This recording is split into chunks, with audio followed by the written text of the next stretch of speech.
la bonne heure se poursuit avec la version française de l'actualité de ce mardi 27 février 2024. Les titres. La ville bouge en cette journée déclarée ville morte par la plateforme Arsuniou Élections pour protester contre le report de la présidentielle. Les Sénégalais rencontrés ont exprimé leur désaccord avec ce mode de lutte qui, selon eux, n'est pas approprié à la réalité économique du pays. Toujours dans la quête de l'apaisement du climat politique, le président Macky Sall annonce une loi d'amnistie sur les faits liés aux événements de 2021 et de 2024. Selon lui, l'Assemblée nationale sera saisie incessamment. Les propos du président, ce sera dans cette édition.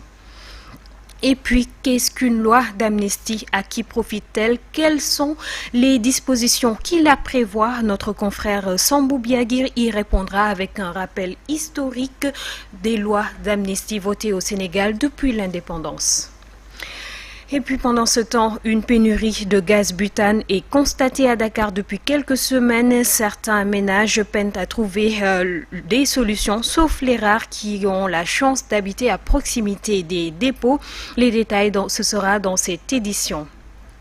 Et puis, je vous annonce d'ores et déjà qu'au cours de cette édition, nous recevrons Monsieur Seydi Gassama, directeur exécutif de la section Amnesty International, section Sénégal, qui sera donc l'invité de la bonne heure ce soir. Ce sera en fin d'édition. En attendant, nous vous donnons le développement de cette actualité de ce mardi.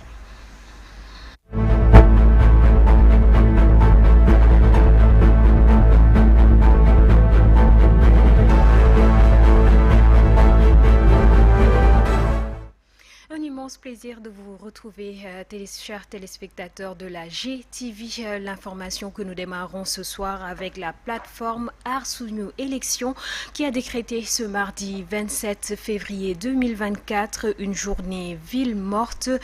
Un appel que certains Sénégalais rencontrés estiment inopportun dans un contexte de crise économique où l'on cherche quotidiennement de quoi survivre. Suivons leur réaction dans ce reportage signé Mansour Djassé et Boubacar Diagne. Pour manifester leur désapprobation contre cette démarche jugée anticonstitutionnelle, les membres de l'organisation de la plateforme Arsuniou Élections ont décidé de poursuivre le combat citoyen pour exiger le respect du calendrier électoral en déclarant ce mardi 27 février 2024 journée ville morte. Un appel qui n'a pas été assez suivi par les Sénégalais. Ils nous appellent à une journée ville morte, ce qui est impossible vraiment. Presque chaque moment pour gagner sa dépense quotidienne. Donc, même si on le voulait, on ne pourrait pas rejoindre leur initiative. C'est ça, vraiment. La journée ville morte n'est pas une solution appropriée pour exiger la tenue des élections, estiment ces jeunes. Nous sommes ici depuis le matin et on n'a rien à faire. Il n'y a pas de travail. Les tensions politiques font peur aux gens. Donc je suis contre cette journée ville morte car c'est nous, les pauvres, qui en pâtissent. L'information autour de cette journée ville morte décrétée par Arsuniou Élections n'a pas été bien relayée selon Yoro Camara. Moi, je ne suis pas au courant de cette journée ville morte. Je pense que l'information n'est pas bien passée du côté des Sénégalais.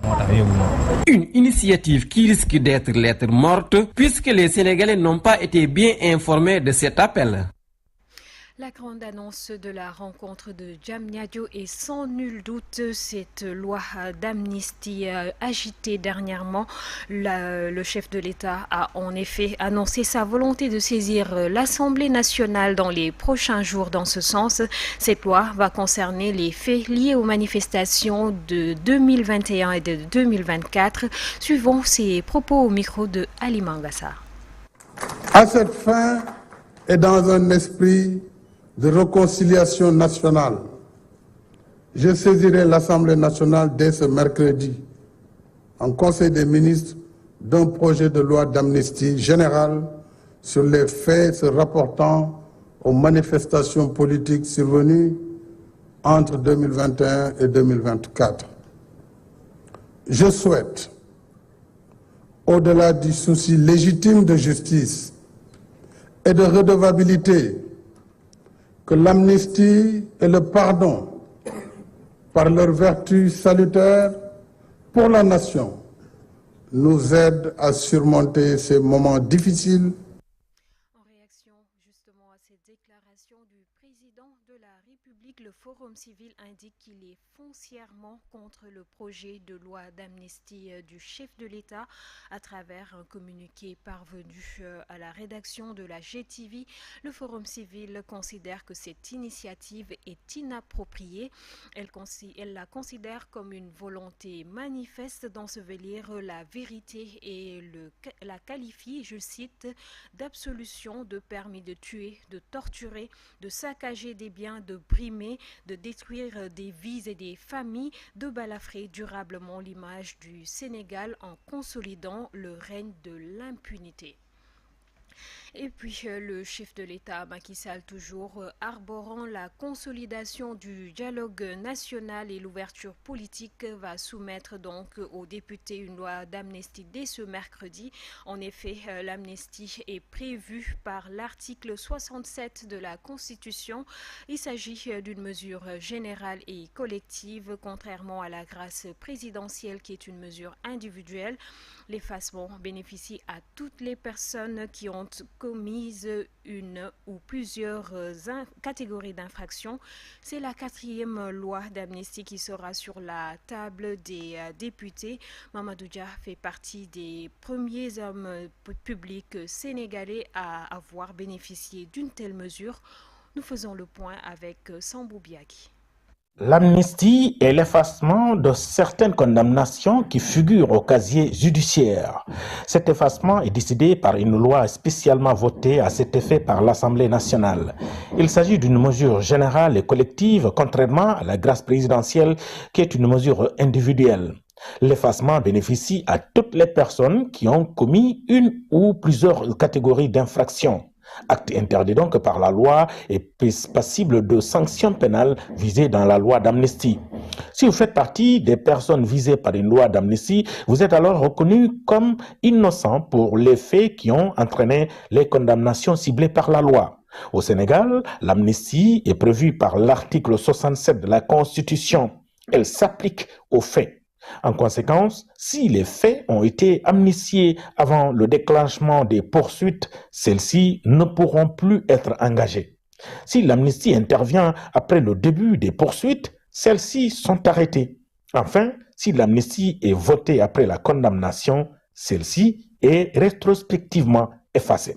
Pour rappel, c'est en Conseil des ministres du mercredi 28 septembre que le chef de l'État, Macky Sall, abordant la consolidation du dialogue national et l'ouverture politique, avait demandé au professeur Ismaïla Madior Fall, garde des Sceaux, ministre de la Justice, d'examiner dans les meilleurs délais les possibilités et le schéma adéquat d'amnistie pour des personnes ayant perdu le droit de vote, et ce qui ouvre la voie vers l'adoption d'une 4e loi d'amnistie au Sénégal. Mamadou Dia fait en effet partie des premiers hommes publics sénégalais à avoir bénéficié d'une amnistie. En mars 1974, Dia est gracié par le président Léopold Sédar Senghor, puis amnistié en avril 1976, un mois avant le rétablissement du multipartisme au Sénégal. En 1991, une amnistie avait également été initiée dans le conflit casamançais conformément à l'accord trouvé entre 1991 entre le gouvernement du Sénégal et des combattants. Ainsi sont amnistiés de plein droit toutes les infractions criminelles ou correctionnelles commises entre le 1er août 1987 et le 1er juin 1991, tant au Sénégal qu'à l'étranger en relation avec les événements dits de Casamance. L'Assemblée nationale sénégalaise a adopté le 7 janvier 2002 une loi d'amnistie des infractions commises depuis le 1er janvier 1983 au 31 décembre 2004. Les infractions criminelles ou correctionnelles commises pendant cette période au Sénégal ou à l'étranger en relation avec les différentes consultations électorales ou ayant des motivations politiques sont toutes effacées. Cette loi dite Ezzan avait pour principale motivation l'affaire Maître Babacar Sèye qui avait été éliminée par des hommes armés en plein Dakar. Abdoulaye Wade, alors chef de file de l'opposition, avait été arrêté avec de nombreux autres partisans avant de bénéficier d'un non-lieu. En revanche, en 1994, Amadou Clédor Sène, Assane Diop, arrêtés et jugés dans le cadre de cette affaire, sont considérés comme les assassins du magistrat et ont occupé d'une peine de 20 ans de prison et de travaux forcés. Un troisième accusé, Pape Ibrahima Diakhaté, a été condamné à une peine de 18 ans de prison. Cette quatrième loi d'amnistie qui sera soumise à l'Assemblée nationale est destinée, selon le président Macky Sall, à réconcilier les Sénégalais après différentes séquences de contestations politiques qui ont fait des dizaines de morts depuis 2021. Et alors que le Sénégal est en proie à l'une des plus graves crises depuis des décennies, après le report de la présidentielle qui aurait dû avoir lieu dimanche 25 février 2024. Merci à Sambou Biagui pour ces précisions. Et puis sur la date de l'élection présidentielle, le président de la République, Macky Sall, continue d'entretenir le flou sur la question. À l'ouverture des travaux du dialogue national, le chef de l'État a fait savoir tout simplement sa volonté de tenir la présidentielle avant l'hivernage. Suivons les détails avec Aïssatou Ba. Ouverture du dialogue national ce lundi 26 février au Centre international de conférence Abdou Diouf de Diamniadio. Dans son discours, le président de la République a abordé plusieurs points dont l'ambition de poursuivre le processus électoral. Ainsi, il a exprimé sa volonté de tenir l'élection présidentielle avant l'hivernage. Ma volonté et mon vœu le plus cher, c'est de faire tenir l'élection présidentielle dans les meilleurs délais, et ceci avant l'hivernage prochain, et dans la paix. Le gouvernement y travaille déjà. Il travaille pour une parfaite organisation logistique de l'élection. Selon lui, seul un consensus peut valoir pour la tenue du scrutin prochain. Après, il en fera part au Conseil constitutionnel qui prendra ses responsabilités. S'il n'y a pas de consensus le 2 avril, je dirai au Conseil constitutionnel de trouver celui qui me remplace, ajoute le président Macky Sall. Je n'ai qu'un seul objectif: trouver un consensus sur la date de la prochaine élection présidentielle. Volonté de faire appliquer la dite décision pour que le scrutin soit tenu dans les meilleurs délais. Philippe Abraham Birane-Tine, le président du Conseil national du laïcat du Sénégal, a pris part au dialogue national en tant que représentant de l'Église. Il a parlé sans langue de bois devant le chef de l'État. Il appelle au respect de nos institutions, à la continuité du processus électoral et invite surtout les politiques à privilégier l'intérêt général, non sans saluer la tenue de ce dialogue, suivant ses propos au micro de Ali Mangassa. Le premier point, c'est le respect de nos institutions. Le deuxième point, la poursuite du processus électoral. Nous pensons qu'il est important de poursuivre ce processus. Nous avons participé à la Coupe d'Afrique. Tout le monde a décrié la façon dont le Sénégal a été éliminé. On a voulu qu'on regarde la VAR. Pourtant, le Sénégal a été éliminé. Et la compétition s'est poursuivie. Il peut arriver des erreurs dans le processus, mais ces erreurs ne doivent pas remettre en cause ce qui a été déjà fait. C'est pourquoi nous demandons que le processus soit poursuivi. Troisième proposition, c'est la tenue des élections avant le 2 avril 2024. Poursuite ou non, ou reprise plutôt, en tout cas, le débat s'est installé lors de l'ouverture du dialogue national. Amadou Ba et Boun Abdallah Dionne, les deux candidats retenus par le Conseil constitutionnel, rejoignent les 16 autres sur l'idée de la tenue de l'élection.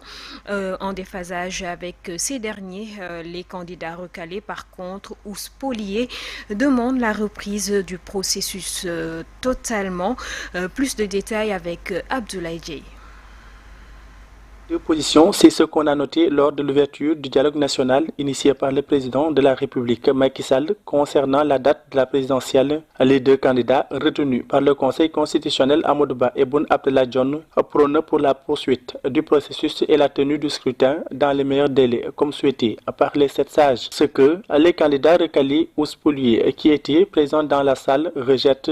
Pour Karim Wade et sa bande, ils réclament la reprise du processus car beaucoup de défaillances ont été notées, commençant au parrainage qui les a éliminés de manière injuste. Lors de son intervention, le député et candidat recalé, Cheikh Abdou Bara Dolly Mbacké, déclare « Il faut qu'on discute sur la reprise du processus ». Fin de citation. Il ajoute que le cumul de leur parrainage représente 2 millions de l'électorat, une réponse à ce qui les minimise. En tout cas, force est d'admettre qu'on ne peut pas avoir le vent et le feu en même temps.